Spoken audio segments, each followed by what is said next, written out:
Hey everyone, welcome to the Avoid the Fish YouTube channel. Today I'm going to be talking about the Graf Spee. I was looking forward to talking about the HMS Exeter today, but that ship has not been released yet. It's been announced and I thought it was going to come out, but it will probably come out in the next couple weeks and then we'll do a video on that. But before we do that, we'll talk about the Graf Spee, one of the Exeter's rivals. At least they fought against each other. So starting off, I'll just jump into it. You guys are already probably pretty familiar with the Graf Spee, but I'm using the Admiral Hipper Azure Lane Commander. With that, you get the base trait of Firewall. I'm using Beyond Range, Igniter, Vice to help reduce incoming damage, and Fixated. And then I have Legendary Tier 2 with Refill Station. Pretty useful. Cuts my reload down by a second, I believe, with this. But anyways, getting into the stats with that commander. Survivability is the same, 39,400. Good torpedo damage reduction. Artillery is extended to 16.5 kilometers in range. You have 2 turrets, 3 guns on each, 283 millimeters. That's best in class of these cruisers. As they say, it's the pocket battleship. Big guns, but not a lot of guns. So that's what you're looking at there. As far as maximum AP damage, which is what we're caring about, that's 8,400. That's by far the best in class. And then the chance to set on fire is very, very good at 23%. But we probably won't be doing a ton of that unless ships are angled weird at us. And then torpedoes, fantastic torpedoes on this ship. I really like it when a cruiser has good torpedoes. Range is 8 kilometers, speed 65 knots, and the maximum damage is 13,700. Those are like the same torpedoes that are on my favorite ship right now, the Prince Eugen. And they reload every 90 seconds, which isn't bad at all. Maneuverability, you're a little bit slower. You're 28.5 knots, not too bad. Decent turning circle radius and a great rudder shift time for a ship that has these guns on it. So you can dodge some shots with it. You don't really need to. It's a little bit of a tanky ship, especially with that Vice perk on the Admiral Lane Hipper. But avoiding damage is always a good thing, right? So moving on to concealment, 11.8 kilometers. Nothing really to brag about, but it's decent. You're going to outspot battleships. You're going to get spotted by other cruisers and destroyers. That's just how it goes. And then my loadout for this game, I'm using Aiming Systems Mod 1, as always. And then I have Propulsion Mod. So before we jump into this, the first thing you probably see is that it's 4v4. What happens on console is with the crossplay matchmaking, whenever anyone turns that off in the queue, they have to find players of the same console. And sometimes you'll get these smaller matches, 4v4 or 5v5 or so on and so on. I've never seen anything smaller than a 3v3, but they're pretty fun. I enjoy them. They're a nice change of pace from the 9v9.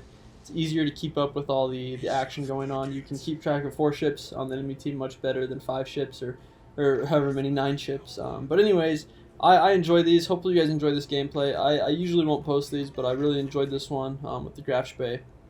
Really just allows you to influence the game, and you don't get punished for your mistakes quite as much because there's not as many guns trained at you at all times. But anyways, I'm asking everyone on my team to come on over as we go to capture this point. We'll jump into the history a little bit here and we'll bounce back and forth. But the Admiral Graf Spee, Deutschland class cruiser, nicknamed a pocket battleship by the British because she has huge guns on there, battleship-sized guns on this. Not a little cruiser, it's a big cruiser, but a little battleship, basically.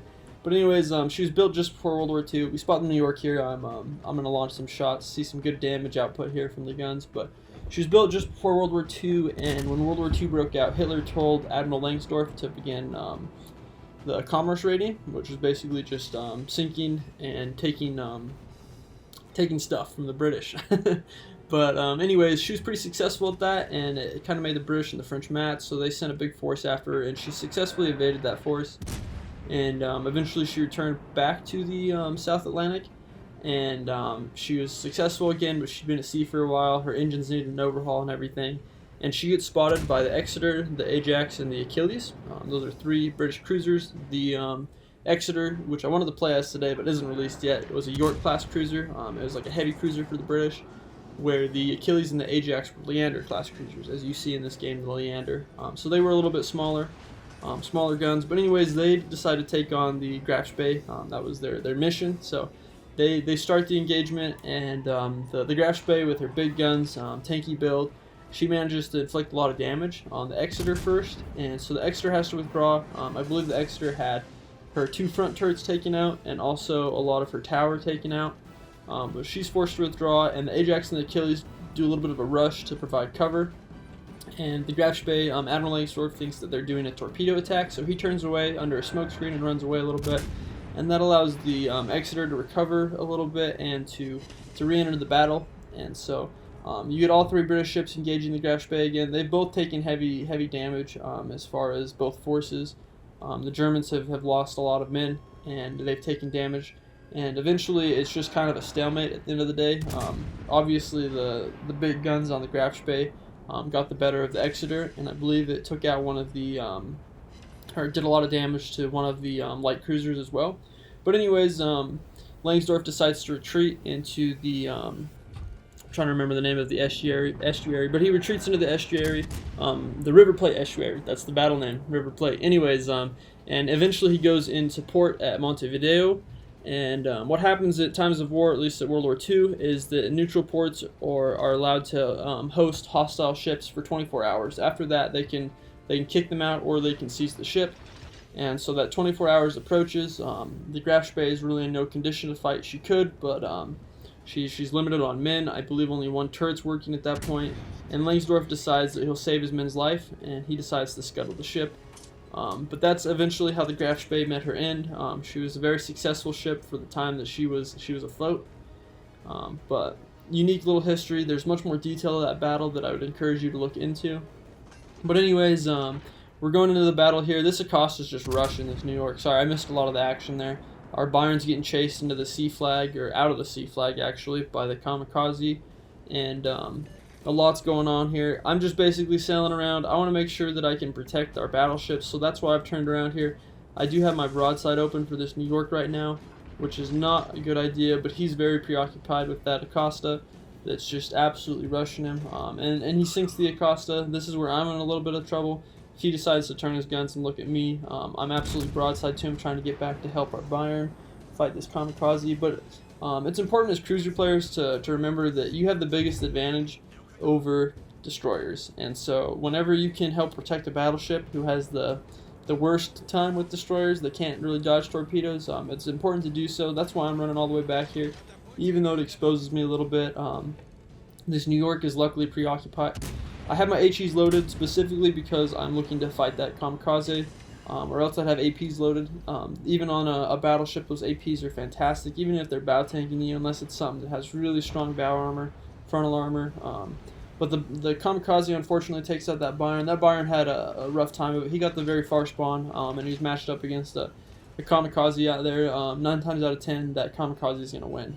Just kind of the skill level of kamikaze players, and the power of that ship, having torpedoes like every 20 seconds, it seems like. But anyways, I'm still trying to track this kamikaze down, and I'm trying to help finish off this New York, just get another gun out of the fight.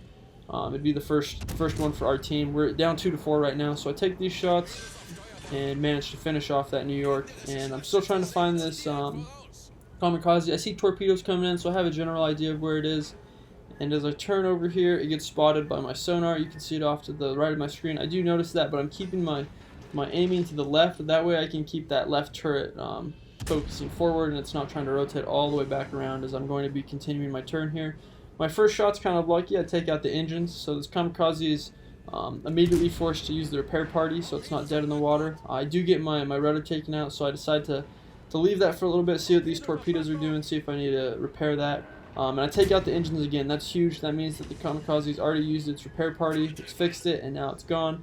And I have my sonar up for another 40 seconds here. So this kamikaze is dead in the water. I can see it for another 40 seconds. I can get another couple good shots off on it. Big shot there. All 3 of my shells hit from my back turret. And I basically just need to take one more shot here, and it's not moving. It's a pretty easy shot, and I don't finish it off. It's pretty weak. I got 5 seconds before I can shoot again, but there's more torpedoes in the water, so I turn towards those to dodge them. Basically whenever you're fighting anything, even if you don't have sonar up that has torpedoes, you want to be moving back and forth, slowing your speed, just doing something to change it up. It gets one last set of torpedoes off. I got to make sure that I dodge those. I've got a Mutsu behind me now. Mutsu, I think that's the ship name. I got to remember the ship name. I don't play tier 5 a ton. I should. Very fun tier to play. Yeah, it's a Mutsu. But anyways, it's shooting at me. It's shooting HEs because I was running away from it right now. And so that's good for me. Because I was broadside. I could have been citadeled there. But right now, this Aoba is priority number 1 for me. I obviously have the better matchup versus it, but I also want to get at least one ship out of the fight so I can make this a 1v1. And so I load my APs. It's broadside to me. It's within 10 kilometers, so it's probably launching torpedoes. So I'm slowed down right now. I'm also slowed down because my rudder or my steering gears are broken. Anyways, I don't have control of my steering, so I wanted to make sure that I could get that broadside off. But now I speed back up and I turn in just to dodge a couple shots. The Mutsu's luckily gone behind the mountains. He couldn't stop in time. And so as long as I keep going this way, that angle of firing is really hard for him. He can't shoot through the mountains, of course. But this Aoba, for some reason, it gives me the broadside again. It's trying to launch these torpedoes. I realized that, so I put it in full reverse. I'm trying to slow down here just to make that aiming a little bit harder, those torpedoes, and then I speed back up. Just change your speed, make it hard for them to hit you. But this guy, he opened up his broadside to these huge guns. He gets punished for it. He gets citadeled, and now he has 1 HP basically, and I finish off with my next shot. I know there's torpedoes in the water, but I start turning to bow tank because I know that this Mutsu is going to be backing up. And these torpedoes start coming in, but luckily that's the first set that he launched a ways away, and they're super wide now, easy to dodge. They're not even going to hit me in the first place, but now I can bow tank this Mutsu. That's my main goal right now, is to stay alive. Obviously he has a much bigger health pool and he has more guns on me, so if I bow tank, I can at least get a little bit closer. My main armament against this guy isn't my guns. I could probably beat him in a fight, but 9 times out of 10 he wins that. My torpedoes are what I want to be using here, and I know he has torpedoes as well, so I got to be careful. But I'm pushing him, do some good damage there with my main gun. But you don't really want to rely on that in a battleship versus a cruiser and just outgunning them completely. You want to find an advantage for you where you can use your torpedoes and also find cover. So he starts pushing back up because he's afraid of that big gun that I have. He notices that I'm taking big chunks out of his health pool every time. But luckily he doesn't get those shots off on me. Now I have this island that can provide me with some cover. He's launched his torpedoes, but I've successfully dodged those by going behind this island. And now he's like, uh-oh, now I gotta back up because this guy's gonna be up close on me if he continues with this course. So I'm pushing around the corner here. I don't know if I mentioned it, but the Graf Spee is probably my favorite tier 5 ship right now in the game. Just a lot of fun to play. It's very unique. It's a pocket battleship, of course, but if you guys don't have it, check it out. I know that a lot of you are probably familiar with it, but if you guys don't have any premium ships, this is a fantastic one to kick it off with. It's 10,000 doubloons in the shop. Not expensive at all compared to the other ships, but it's a ton of fun. You'll have an absolute blast with it, I think. But I do love playing these cruisers. These German cruisers, a little bit tanky. You can play very aggressive with them. That's how I like to play my cruisers. But anyways, I'm pushing up here. He's trying to stop and back up. He obviously does not have propulsion mod. That's why I think it's so important. If you make a mistake, you can correct for it. But he's trying to back up. He's going real slow. I could turn in right here and bow tank, but I know he's just fired and hit the mountain like I did. And so I continue. The torpedo launch angles on this ship are nuts. You can basically launch them straight forward from the back of the ship. So I continue because I want to get 2 torpedoes off. So I put it in full reverse now so that I can turn and get my other side on him. But he ends up eating 4 of these torpedoes. He probably could have dodged a little bit better there, but it's tough. Those are pretty fast torpedoes, 65 knots going in. I fire again, take out his frontal gun. I've completely flipped this battle around. He had the huge health pool. He's a battleship versus a cruiser. All of a sudden, he has no HP because I was able to maneuver my way in close and use torpedoes on him. I probably didn't need to launch these torpedoes here. I do expose myself a little bit, but like I said, I just took out one of his main guns, and I basically finished him off with my main gun there. But hopefully you guys enjoy this gameplay. I enjoy playing these smaller battles every once in a while. Definitely won't upload a lot of these, but hope you enjoy. Play the Graf Spee. It's a ton of fun. Definitely my tier 5 favorite right now, but thanks for watching. Please like, subscribe, leave some feedback in the comments, and have some smooth sailing out there, guys. See ya.